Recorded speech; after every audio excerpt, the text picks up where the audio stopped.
What an incredible time of year for baseball at every level. We love it, and we're glad you found us. This is the only show devoted to amateur baseball. This is Perfect Game Weekly, presented by Rawlings, and my name is Darren Sutton. We've got a great show. We're going to shine a spotlight on Perfect Game's Junior National Showcase, which gets cranked up just outside of Atlanta, Georgia, June 12th through the 16th.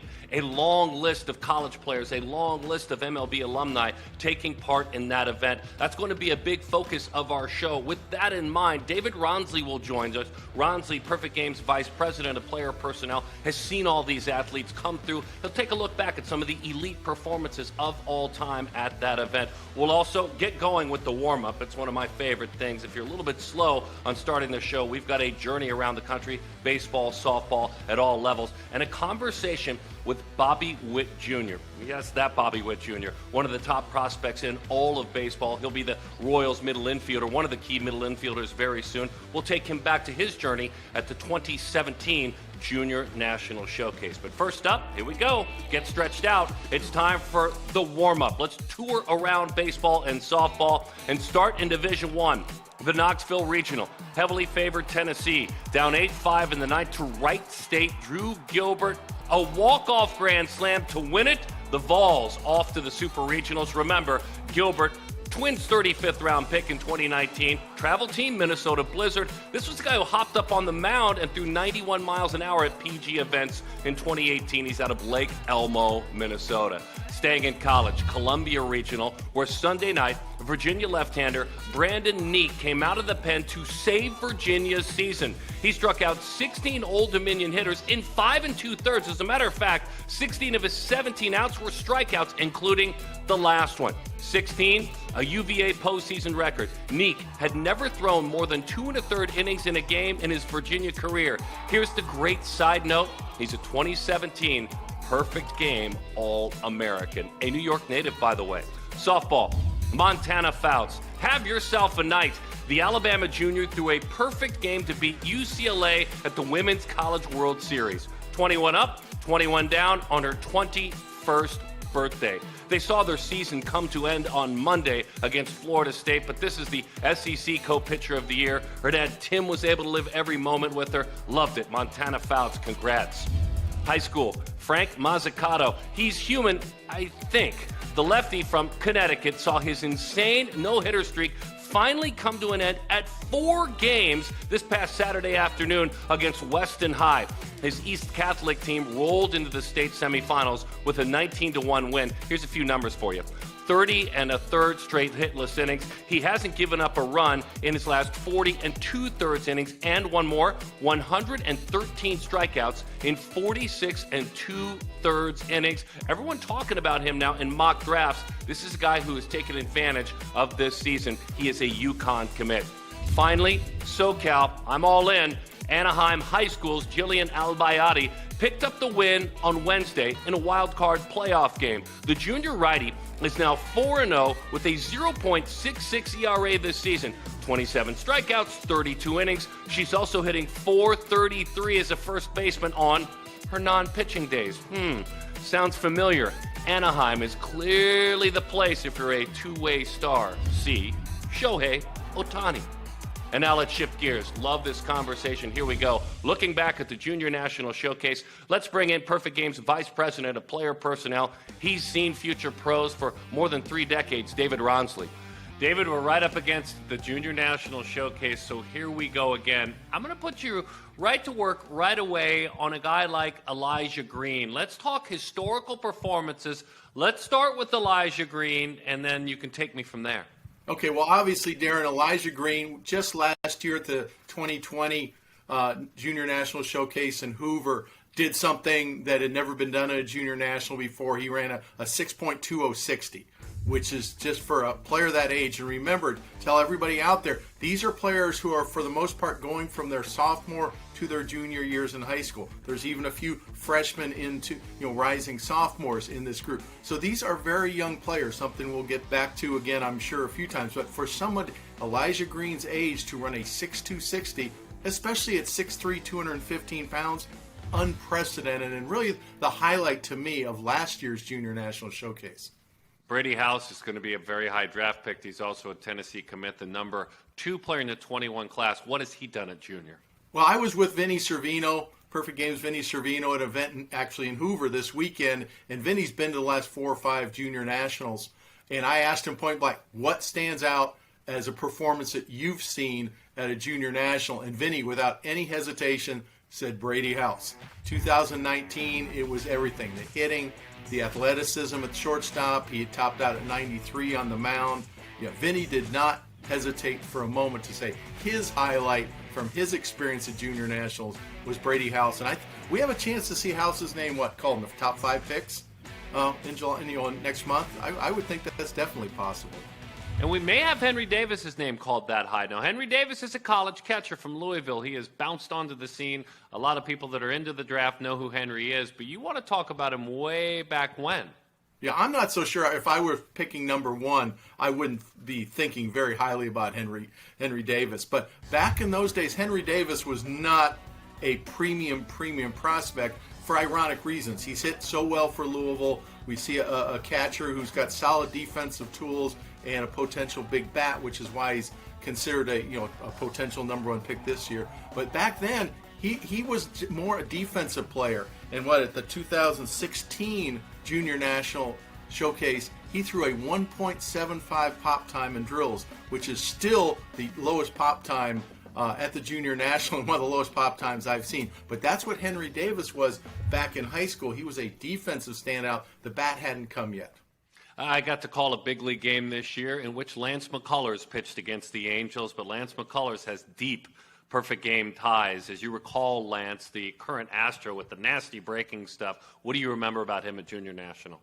Well, Junior National, Lance was, for a good part of his high school career, the number 1 ranked prospect in the class. And he was just as much a shortstop in those days as he was a right-handed pitcher. But it was more of a fastball orientation then instead of the breaking ball orientation. And back in 2010, when he was at the Junior National, he threw a fastball that still is tied for the highest fastball velocity ever recorded at this event, 95 miles an hour. Now, we'll see if that might fall this year. Velocity's big in baseball, a lot bigger than it was in 2010. We could see it this year. But Lance McCullers still is at the top of the list. You and I and Danny Wexelman and Brett Dolden will be talking through these events and having fun doing it. You'll be breaking them down. There's a lot of analysis you're doing. So give me a handful of guys you're looking forward to seeing. They don't have to be the number 1 guy per se, but I'm guessing they'll be highly ranked. A handful of guys you're looking forward to seeing at the event at East Cobb. Yeah, I went through the rosters, and we have most of the top prospects in the class here. That's the whole idea, is to get the best players there. Obviously, some players have conflicts, whether they're still in school in some parts of the country or other things. But I wrote down 5 guys that I'm really looking forward to seeing.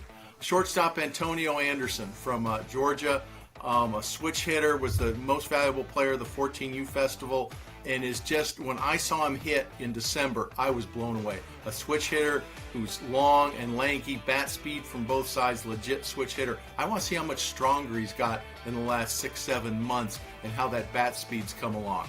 Another two-way guy from Florida, Wes Mendez. He came off Tommy John surgery. He had Tommy John surgery as a freshman. He's back throwing in the low to mid 90s off the mound, but he might be the best two-way prospect in the country, and I want to see how he's progressed on both sides of the ball.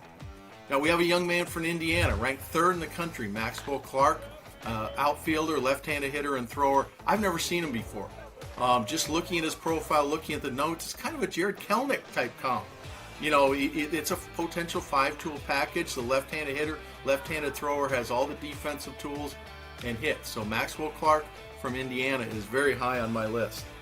I got to throw a pitcher in. There's a lot of pitchers here. Maybe this is the guy who gets to Lance McCullers. I don't know. Ethan Robinson, big 6'5", 195-pounder from Tennessee. Eminently projectable, sort of maybe be the Andrew Painter of this class. He's big, he's strong, he's got all the pitches, he's projectable. I want to see how much he's improved this spring.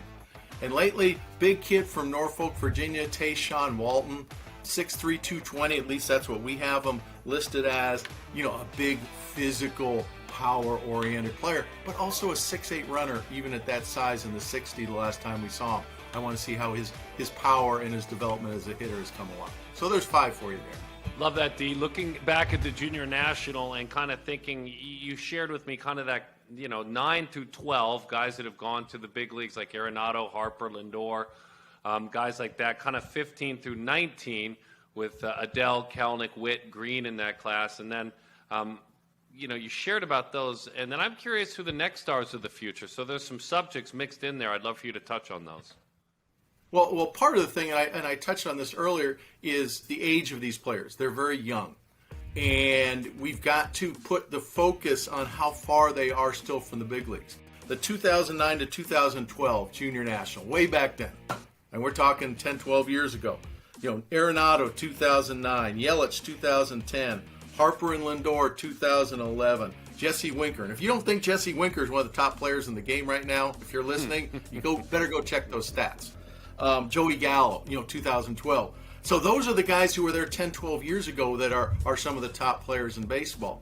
But that's a long time ago. As we look at this year's class, it's going to have the same sort of time lag. You look to the last few years, you go Bobby Witt and Riley Green, Kelenic we mentioned, Joe Adele from 2017 leading, the minors in home runs right now. Maybe you'll be seeing him in Anaheim soon. Who knows? Brian Hayes just off the DL finally and right back to normal. These are guys that played 2015, 2017, 2019. They're the future.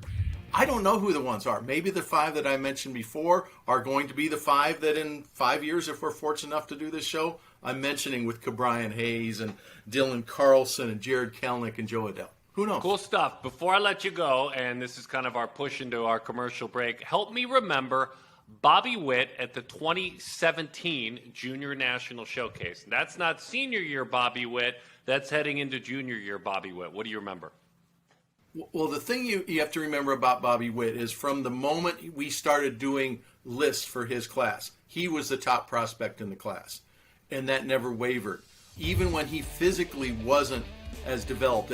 At the Junior National, he wasn't this physically imposing Elijah Green, Tayshaun Walton type player. He was a scrawny 165-pounder, but he had all the skills, all the twitch, all the tools, and we had him number 1 in the class even before that. There's nothing that he did at that Junior National that changed that, and all the way up to the draft his senior year, nothing changed that whole time. And there's talk we might even, who knows, see him in the big leagues this year with the Royals. Well, we're going to find out about that, David. Thank you very much for your insights. All right. Thank you, Darren. Look forward to doing a little more of this starting on Saturday.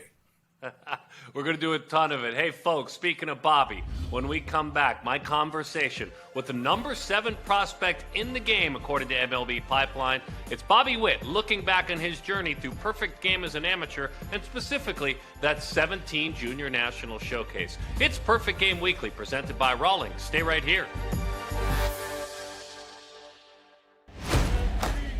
You can tell right away if it's going to be a good glove or not. Broken in good, so when it breaks in nice, you want to use it for years. And I got the gold on it now.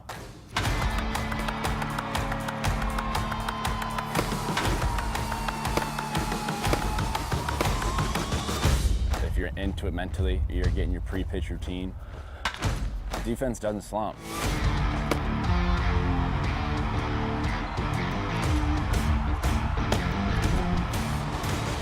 It doesn't come and go like offense. If you lock it in mentally, it's going to be there.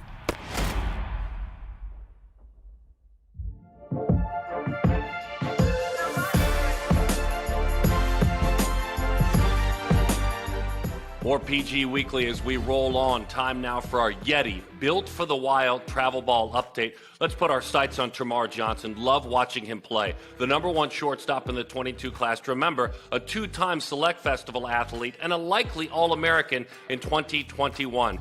He went off recently and did a great job at the Southeast Elite Championships. He was 7 of 9, 3 home runs, 8 RBIs for the East Cobb Astros. He, by the way, has competed in 80 perfect game events if you include what will be a very busy summer of 2021. And let's go from a young future star to a man who is a star in the making, one of the top prospects in all of baseball and a perfect game alum, Bobby Witt.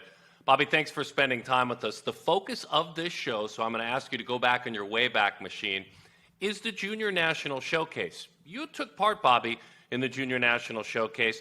Back in 2017, you had already started to establish who you were as an athlete, but What are your recollections of being a part of that showcase, going through the rigors of, being timed and measured and then playing in games? As you recall it, Bobby, what was the Junior National 2017 like for you? Well, first and foremost, thanks for having me on here. But that I think the junior showcase out in it was Fort Myers was kind of just the starting point of my like kind of the summer showcase events and everything, and that was kind of one of the things that kind of got my name out there. And I thought just seeing all the players, that was my really first time to see all the players from all over the United States and some guys from Puerto Rico or some other places. So it was really cool just to kind of see the game kind of all come together, like just everyone's competing kind of for themselves, but then you get into the game side of the part, we were all trying to win as well. So it was kind of cool just to see that, and it was a blast, had a blast out there. And growing up, I was a Red Sox fan, so it was pretty cool to see kind of like the green monster out there. So it was a lot of fun, and it was just an honor to be a part of that, and then kind of things shot off from there. So when you left there and you ran well, you ran a 6.7 60, you threw 91 heading into your junior year across the infield. When you left there, what did you know about what the game looked like? Because if I'm listening to you correctly, you knew the big leagues from your family history, but now you knew your space. After going to that event, you knew your space. What did that do for you? What did that do for you in your preparation going forward? How did that change and evolve you being a part of a showcase like that? Just seeing the other guys and what they did, and know that there's guys that are like better than me or whatever, and looking at the PG National that I think it just happened or just happened after, like seeing those guys, like, oh, guys are doing this, doing that, like, oh, I gotta get back and get work in, because there's a lot more room to go. And so that's kind of what I did going into the off season, knowing that there's guys coming from you and from everywhere, not only from Texas, but they're coming from California, Florida, New York, everywhere. So you gotta, if you want to be the best or be like drafted at that point, I gotta step up my game. And that's kind of what it was, motivation for me. I think the PG Junior National, it was a lot of motivation, and it got me going, lit a fire underneath me, and I just kind of went from there. The journey of travel ball and high school baseball, I'll put it all together, but specifically those summers, heading into your junior year, heading into your senior year, did that at all help you get ready for professional baseball? Look, Bobby, you were the number one player in the country, but you were going out and playing against guys who wanted to get you out all the time. You were playing against teams that wanted to beat you. Those rigors of those 2 summers before you got drafted, did that help you for pro ball? Oh, most definitely. Like, just playing from guys all around was one thing, and then also just being away from home for 3 months out of the year, pretty much the whole summer, that's kind of helped me. Not because there's some people that will be like, oh, I kind of feel homesick because I've never really been away from home for this long. Yeah, they might have went to college or whatever, but playing baseball away from home, it kind of made me, I never really get homesick. Yeah, I miss my family, but it's a part of the game, and I kind of learned that at going into my junior year of high school, that I knew that this is what I want to do, because I knew that I could really just play the game off kind of on my own. And so I think that's what was like the biggest thing. And also just facing new arms, the guys you've never seen before. Like throughout high school, yeah, you know some of the guys that you're facing and everything, and you'll know, like now in pro ball, you'll know who you're facing a couple of days before, and you'll see the video and stuff on them. But also just facing new guys each and every day, facing some good arms throughout, like the perfect game and all that other stuff. So it was a lot of fun doing that, and then just building the relationships. That was another thing. You built them on and off the field throughout the summer, and that's what you do here in pro ball. Like, these are bonds that you say you meet your lifelong friends in college, but my lifelong friends are throughout baseball. So that's what I kind of created throughout, not only now, but in the summer. And I still keep up with all those guys, whether they're playing college baseball or they're in pro ball as well. I'm going to go to both ends of the spectrum with you. I'm going to take you to 2 different places in your life. One of them is very recent, a unique spring training this past year. But I want to go, before I do that, to 2013. On the record there for Perfect Game, you took part in one or several Super 25 events. I want to know who the DBAT player Bobby Witt was, who was 5'3", 105 at 13 years old. Who was that Bobby Witt? Where were you as a player? What did you think about the game back then? Who were you when you weighed, 105 and you were 5'3"? Well, I was still playing shortstop, and I was kind of just like the scrappy little player that I was. And I was, at that point, that's kind of how I was always kind of more like the smaller player growing up and stuff. So that's where I loved watching Dustin Pedroia, and I kind of try to emulate myself. At one point, I was trying to hit like him, standing straight up with the big leg kick. Seeing that he could do that, I was like, oh, I'll be able to do this. I'm 13 playing against these guys. I'll be able to do this. And that's kind of was motivation for me. And I was always fast growing up.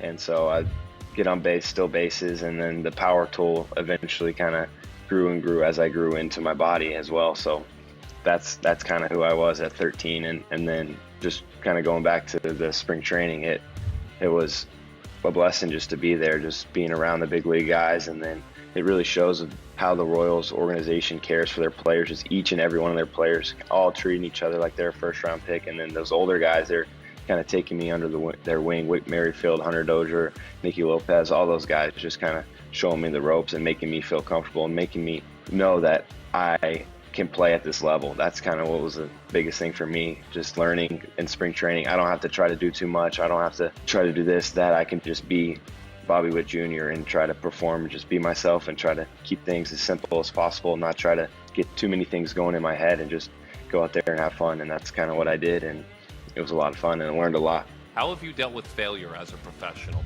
I'm not saying you didn't ever make an out, you didn't hit 1,000 as an amateur, but it's professional baseball and you're moving up the ranks very quickly. But that's the amazing thing about developing as a pro, is you have to learn to deal with failure. How have you dealt with it? Like, I think failure is the best thing for young athletes because that's when you learn. I think of it as like you're either winning or you're learning. You're never really losing. Whenever you're failing, you're learning. So that's kind of how I got to things, like in my mind, just because of like I went through some struggles kind of beginning of the year, just striking out a lot, and it just showed me like take a step back, make things simple, keep it simple, and just be me. And that was the biggest thing for me, not trying to be this guy or this guy. Just if things are going really well, don't want to be going up too high, or if things are going too low, I try to keep it even keel as possible and just kind of slowly work my way up. And that's kind of how I look at things, and that's how I go about my game. But 3 homer games are fun, right? Oh yeah, definitely. May 30th, a 3-homer game. I mean, you don't have to relive the whole night for me. It's just you lay your head down on the pillow that night. Although you're Bobby Witt, who's accomplished a ton, you still probably lay your head down thinking, that was fun. Thing was that the first at bat I struck out, so I was just like, I can't trying to do a little bit too much there. Just go back to keeping it easy, just work on it, and then look at it at the end of the game, 3 home runs, and we got the win. So it was good. It was a lot of fun. Nice. By the way, thank you for hanging out with us, taking us back in time. To be clear, I don't expect a comment because I would not want to put you in that space. That's for the big leagues. It just clearly looked like you stepped on home plate recently. I'll just leave it at that. You homered, you stepped on home plate. I'll just leave it at that. We'll let Bobby be Bobby at this point right now. Hey, man, thanks for spending time with us. These young athletes, they're going through it right now this summer. Junior national. They want to be you or guys like you, so it's good insight you had for them. Yes, sir. Thank you very much. Love talking to Bobby Witt. Great family. He's going to have a great baseball legacy on his own, obviously carrying the torch for Dad as well.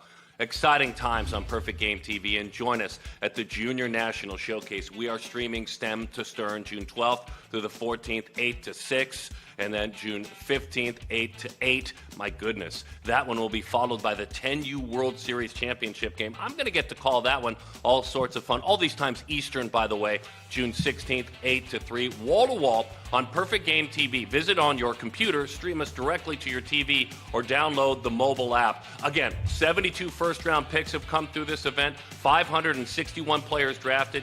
Yelich, Hosmer, Gallo, Lindor, just a few names. Really love this show. This is fun because these are the players on the precipice of greatness, and all eyes really will be on them for the first time heading into their junior year of high school. David Rawnsley, thank you. Oh, Bobby Witt, thank you for making the time in your busy minor league season, for looking back on your PG journey. We do this every single week, and we're glad we do it because we love baseball and softball just like you. My name is Darren Sutton. This has been Perfect Game Weekly, presented by Rawlings.